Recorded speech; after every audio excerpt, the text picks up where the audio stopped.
ఇక కేసీఆర్పై chargesheet.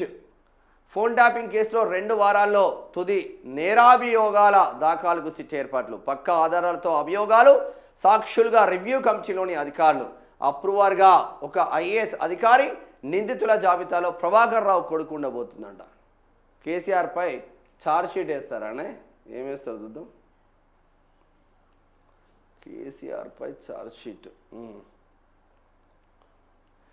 Phone tapping కేసులో 2 వారాల్లో నేరాభియోగ పత్రం మీన్స్ ఛార్జ్షీట్ దాఖలు చేయాలని సిట్ నిర్ణయించినట్టు తెలిసింది. మాజీ సీఎం కేసీఆర్తో పాటు కేటీఆర్, హరీష్ రావు, మరికొందరు ప్రముఖుల పాత్రపై సాక్ష్యాధారాలను సిద్ధం చేసుకున్నట్టు సమాచారం. ఛార్జ్షీట్ దాఖలు కోసం అధికారులు సన్నాహాలు ప్రారంభించారు. సిట్ చీఫ్ బుధవారం దర్యాప్తు బృందంతో సమావేశమయ్యారు.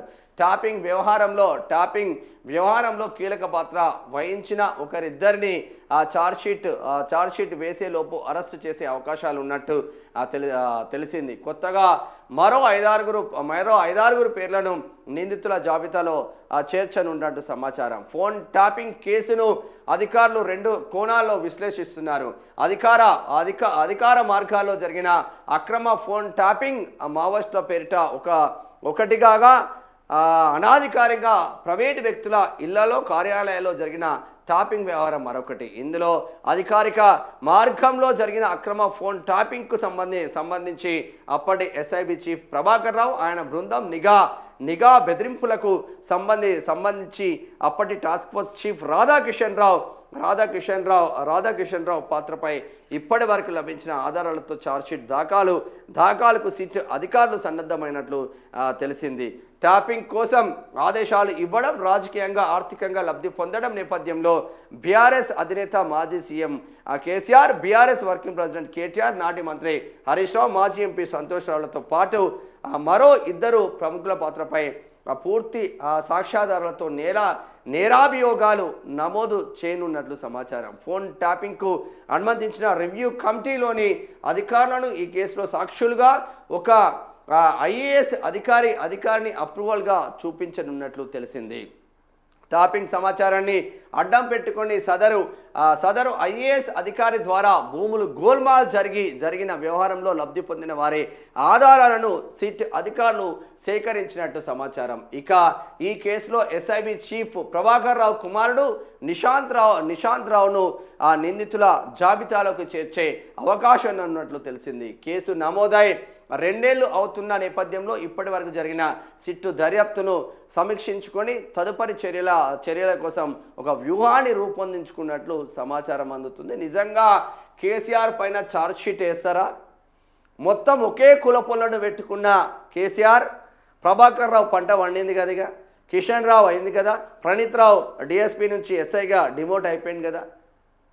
అందులోంచే మనం అధికారంలో ఉన్నాం, మన దగ్గర బలం ఉన్నది, మనల్ని కొట్టేటోడు ఎవడు లేదు అంటే ఆ కాలం సమాధానం చెప్తుంది. కాలగర్భంలో కలిసిపోవాల్సిన ఆవశ్యకత ఉంటుంది. కాలానికి ఎవడు అతిథులు కాదురా, నువ్వు నేను, సీఎం పిఎం, చిన్నోడు పెద్దోడు ఎవడు అతిథులు కాదు. మనం చేసే కర్మ గెట్ బ్యాక్. నువ్వు అనుకున్నావు నాతో పోటుగాడు లేడని, ప్రజలు గుద్దుతే కాంగ్రెస్ వచ్చింది, అక్కడ కథమైనవా నువ్వు?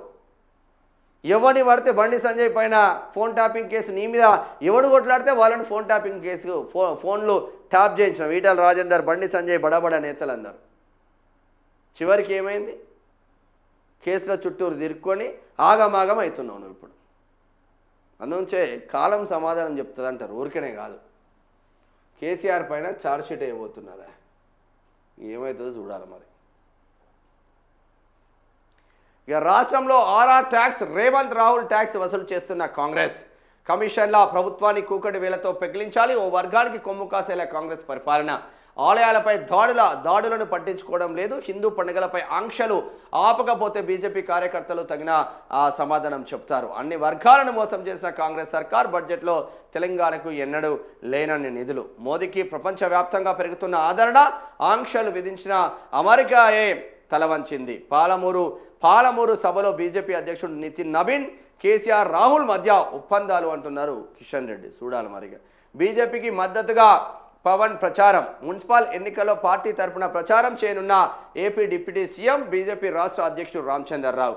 కాంగ్రెస్ది రాజకీయ వ్యభిచారం, ఫిరాయింపుపై స్పీకర్ ఆధారాలు లేవనడం దుర్మార్గం. ఓట్ల కోసం వచ్చే వారిది ఏ పార్టీయో నిలదీయండి. కాంగ్రెస్ బీఆర్ఎస్ నీచ రాజకీయాలు బుద్ధి చెప్పాలి. నా జోలికి వస్తే కేటీఆర్ బతుకును రోడ్డు కీడిస్తా. సిరిసిల్ల వేములవాడ మున్సిపల్ ఎన్నికల ప్రచారంలో కేంద్ర మంత్రి బండి సంజయ్. సిరిసిల్ల వేములవాడలో కూడా గట్టిగానే ప్రయత్నం చేస్తున్నాడు. కరీంనగర్ అయితే అయిపోయింది, బీజేపీ ఖాతాలోకి వెళ్ళిపోయినట్టే కరీంనగర్ ఇప్పటికే. మంది ఫోన్లు వినేటోడు మనిషేనా అని పొట్టు తిడుతూ ఉన్నాడు. మొగుడు పెళ్ళాలు సహా ఎవరిని వదలట్లేదు. మరి వాస్తవమే కదా. ఈటల రాజేందర్ భార్యాభర్తలు మాట్లాడుకున్న ఫోన్లు కూడా విన్నాడు ఈ దుర్మార్గుడు. కొడుకైనా బిడ్డైనా తప్పు చేసి అందరిని బయటికి పంపిస్తా అన్నాడు. ఈటల రాజేందర్ ఒక్కడే దొరికిండా? ఓ ముదిరాజు బిడ్డ, బీసీ బిడ్డ, నీ కొడుకు నీ బిడ్డ తప్పు చేయలే, లిక్కర్ స్కామ్లో ఇరుక్కొని జైలుకు పోయినా నీ బిడ్డ పైన ఎందుకో సస్పెండ్ చేయలే, పార్టీ నుంచి ఎందుకో చేయలే.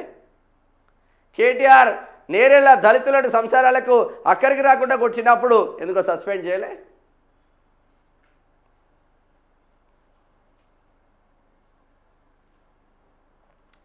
ఇక కరెంటు కనెక్షన్ ఇక సులభం. విద్యుత్ లైన్కు కిలోమీటర్ లోపు ఉంటే ఎస్టిమేషన్లు ఉండవు. కనెక్షన్ సామర్థ్యం ఆధారంగా ఛార్జీలు చెల్లిస్తే చాలు. ఎస్టిమేషన్ల దందాకు చెల్లుచేటు. కిలోవాట్కు 1000తో వ్యవసాయ కనెక్షన్, ఇతర ఛార్జీలు లేవు. కొత్త కనెక్షన్లు తీసుకునే వారికి ఊరట. ఛార్జీలో తగ్గుదల. నేటి నుంచి అమల్లోకి ఈఆర్సీ ఉత్తర్వులు కూడా రాబోతున్నాడు. చూడాలి మరి. లాయర్ దీది బెంగాల్లో ఎస్ఐఆర్పై సుప్రీంకోర్టులో స్వయంగా వాదనలు వినిపించిన మమతా బెనర్జీ. ఓట్లను భారీగా తొలగిస్తున్నారు. బతుకున్న వాళ్ళను చనిపోయారని పేర్కొంటున్నారు. రెండేళ్లలో జరపాల్సిన ఎస్ఐఆర్ 3 నెలల్లో ఈసీకి 6 ఉత్తరాలు రాసిన స్పందన లేదు. న్యాయం చేసి ప్రజాస్వామ్యాన్ని కాపాడండి అంటున్నది మమత. దీది 5 నిమిషాలు అడిగితే 15 నిమిషాల సమయం ఇచ్చిన సిజేఐ. 9కి వాయిదా, ఈసీకి నోటీసు. ఈమె చేసిన దుర్మార్గాలు అన్నీ కాదు. అందులోంచే పోటుగాలలాగా ఎవడు ఫీల్ కావద్దు. ఇప్పుడు మనకు అనిపించవచ్చు ఇక నాకు మొత్తం బలం ఉన్నది రాబాయ్ అని. ఏం చేసినా మమతా బెనర్జీ ఇప్పుడు నీ బలం ఏడిగిపోయింది. ఇప్పుడు గెలువు వెస్ట్ బెంగాల్లో గెలిచి చూపిను చూద్దాం. ఇక పనే కథం అయిపోయింది మరి. ఏసీబీ వేళలో జిహెచ్ఎంసీ ఎస్సీ బిల్లు క్లియరెన్స్కి 30 లక్షలకు ఒప్పందం. తొలి విడతగా 15 లక్షలు తీసుకుంటూ పట్టుబడ్డ ఎస్సీ చిన్నారెడ్డి. ఏసీబీ దాడిలో టౌన్ ప్లానింగ్ అధికారుల గుండెల్లో రైలు ఆఫీసుల నుంచి పరార్. మరి వీళ్ళు మంచిగానే ఉండదు. బిల్లు క్లియరెన్స్లో 30 లక్షలు ఒప్పందం చేసుకున్నారు. ఆ బిల్లులు క్లియరెన్స్ చేయడానికి మంత్రులే 8%, 10% వాటా తీసుకుంటారు కదా. మరి వాళ్ళను అరెస్ట్ చేయరా? వాళ్ళపైన కేసులు ఉండవా? అంటే రాజకీయ నాయకుడు లంగలు లఫంగాలు ఏం చేసినా నడుస్తుందా? చిన్న ఉద్యోగాలు లంచాలు తీసుకుంటే వాళ్ళని పట్టుకుంటున్నారు. మరి ఈ లంగలను ఎప్పుడు పట్టుకుంటారు? ఈ లంగలను పట్టుకునే వ్యవస్థ ఎప్పుడు వస్తుంది అని అడుగుతున్నాం. భూ తగాదాలకు మహిళా న్యాయవాది బలి. పొలం వద్ద సర్వే చేస్తున్న చెల్లి గొంతు కోసిన అన్న. తీవ్ర గాయాలతో ఆమె మృతి. 4 ఎకరాల భూమిపై తగాదా. రంగారెడ్డి జిల్లా మొయినాబాద్లో ఘటన. న్యాయవాదుల నిరసన. రాజేంద్ర నగర్ చేవెళ్లలో విధుల బహిష్కరణ. ఈరోజు రాజేంద్ర నగర్ చేవెళ్లనే కాదు, మొత్తం బహిష్కరిస్తుందిలే. మొత్తం బహిష్కరిస్తుండ్రు. 3 చూద్దాం మాకు. ఇది ఘోరమైన సంఘటన. ఇది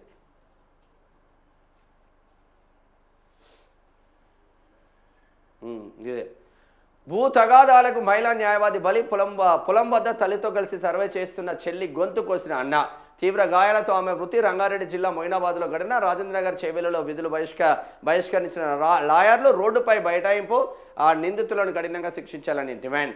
సొంత అన్నతో నెలకొన్న భూ తగాదా ఆ మహిళా న్యాయవాది ప్రాణం తీసింది. కొందరిని వెంటేసుకొచ్చిన ఆ అన్న తల్లితో కలిసి భూమిని సర్వే చేయిస్తున్న చెల్లిని కత్తితో గొంతు కోసి హత్య చేసినట్లు ఆరోపణలు వ్యక్తమవుతున్నాయి. రంగారెడ్డి జిల్లాలో ఈ ఘటన జరిగింది. మొయినాబాద్ మండలం కేతిరెడ్డి పల్లి గ్రామానికి చెందిన గోటికే శాంతయ్యకు 2 కూతుర్లు. ఓ కుమారుడు ఉన్నాడు.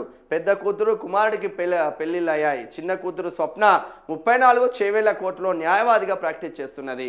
10 ఏళ్ల క్రితం శాంతయ్య మృతి చెందడంతో ఆయన పేరిట ఉన్న 8 ఎకరాలను భార్య వెంకటమ్మ పేరు మీదకి మార్చారు. అందులోంచి వెంకటమ్మ 4 ఎకరాలను కొడుకు రాజు పేరు మీద చేసింది. మిగతా 4 ఎకరాల భూమి తల్లి పేరిటే ఉంది. ఈ ఏడాది క్రితం స్వప్నకు తెలియకుండా ఆ భూమిని కుమారుడు రాజు తన పేరిట చేయించుకున్నాడు. ఈ విషయంపై స్వప్న పోలీసులకు, రెవెన్యూ అధికారులకు ఫిర్యాదు చేయడంతో వారు సదరు 4 ఎకరాలను తిరిగి తల్లి పేరు మీద మార్పించారు. ఆ భూమి తనకే ఇవ్వాలని స్వప్న పట్టుబడుతున్నారు. తల్లితో కలిసి గ్రామంలో ఉంటున్న స్వప్న ఆ పొలంలో వ్యవసాయం చేస్తున్నారు. ఆ భూమి విషయంలో కుమారుడు రాజు, కూతురు స్వప్న మధ్య వివాదం నెలకొంది. కాగా 4 ఎకరాల నుంచి ఎకరం భూమిని స్వప్న అమ్మకానికి పెట్టారు. బుధవారం ఉదయం భూమి సర్వే చేసేందుకు స్వప్న ఆమె తల్లి వెంకటమ్మ పొలం వద్దకు వెళ్లారు. విషయం తెలుసుకున్న ఆమె సోదరుడు ఆ రాజు కొంతమందితో కలిసి అక్కడికి వెళ్ళాడు. అక్కడ భూమి విషయంలో రాజు స్వప్న మధ్య మాట పెరిగింది. ఈ క్రమంలో కొందరితో కలిసి రాజు స్వప్నపై కత్తితో దాడి చేసి హత్య చేసి పారిపోయారు. స్థానికులు కొంతమంది ఆమెను చికిత్స కోసం మొయినాబాద్ ఆసుపత్రికి తరలించగా అప్పటికే మృతి చెందినట్లు వైద్యులు తెలిపారు. తల్లి వెంకటమ్మ ఫిర్యాదు మేరకు పోలీసులు కేసు నమోదు చేశారు. భూ వివాదంలో రాజుకు స్వప్నకు మధ్య గొడవలు జరుగుతూనే ఉన్నాయి. గత నెల కేతిరెడ్డిపల్లి రోడ్డులోని స్వప్న స్కూటీపై వెళ్తుండగా ప్రమాదం జరిగింది. తనపై కోపంతో తన అన్న రాజు ఈ ప్రమాదం చేయించాడని స్వప్న పోలీసులకు ఫిర్యాదు చేశారు. రాజును పోలీసులు విచారణ చేస్తున్నారు. స్వప్న ఇచ్చిన ఫిర్యాదుతో పోలీసులు తనను తరచూ పిలుస్తున్నారని, స్వప్న నుంచి వేధింపులు భరించలేకపోతున్నారని 2 రోజుల క్రితం తన సన్నిహితుల వద్ద రాజు చెప్పుకున్నట్లు తెలిసింది. భూ వివాదంతో పాటు తనపై హత్యాయత్నం కేసు పెట్టిందనే రాజు ఈ హత్యకు పాల్పడినట్లు చెప్తున్నారు. నిందితుడిని పోలీసులు అదుపులోకి తీసుకొని విచారణ చేస్తున్నారు. న్యాయవాదుల ఆందోళన. న్యాయవాది స్వప్న హత్యకు నిరసనగా చేవెళ్ల రాజేంద్రనగర్ కోర్టులో న్యాయవాదులు విధులు బహిష్కరించి నిరసన తెలిపారు. మొయినాబాద్ పోలీస్ స్టేషన్లో ఫిర్యాదు చేసేందుకు వచ్చిన న్యాయవాదుల పట్ల ఎస్ఐ దురుసుగా ప్రవర్తించారని న్యాయవాదులు ఆందోళన చేశారు. స్వప్నను హత్య చేసిన వారిని కఠినంగా శిక్షించాలని డిమాండ్ చేస్తూ హైదరాబాద్ బీజాపూర్ జాతీయ రహదారిపై మొయినాబాద్ పోలీస్ స్టేషన్ ముందు ఆందోళన చేశారు. న్యాయవాదుల పట్ల దురుసుగా ప్రవర్తించిన ఎస్ఐని సస్పెండ్ చేయాలని డిమాండ్ చేశారు. ఆ విచారణ చేపట్టి బాధ్యులపై చర్యలు తీసుకుంటామని డీసీపీ యోగేష్ గౌతమ్ హామీ ఇవ్వడంతో ఆందోళన విరమించింది. బాధ అనిపిస్తుందా? సొంత చెల్లిని ఎవడన్నా చంపుతాడు రా భూమి కోసం? సొంత చెల్లి 8 ఎకరాలలో 4 ఎకరాలు నీకు ఇస్తేమి, ఆ పిల్లకు పెళ్ళి కాకపోయా, తండ్రి లేకపోయా, మరి ఆ 4 ఎకరాలు ఆ అమ్మాయికి ఇస్తే తప్పేమున్నది? ఇప్పుడు పెళ్ళిళ్ళు సంసారాలు సపరేట్గా ఉంటేనేమో పెళ్ళిళ్ళు చేసినాం, మీకు కట్నం ఇచ్చినాం అని చెప్పుకోవచ్చు. కనీసం ఆ పెళ్ళి కాని అమ్మాయి కన్నా ఉండాలి కదా.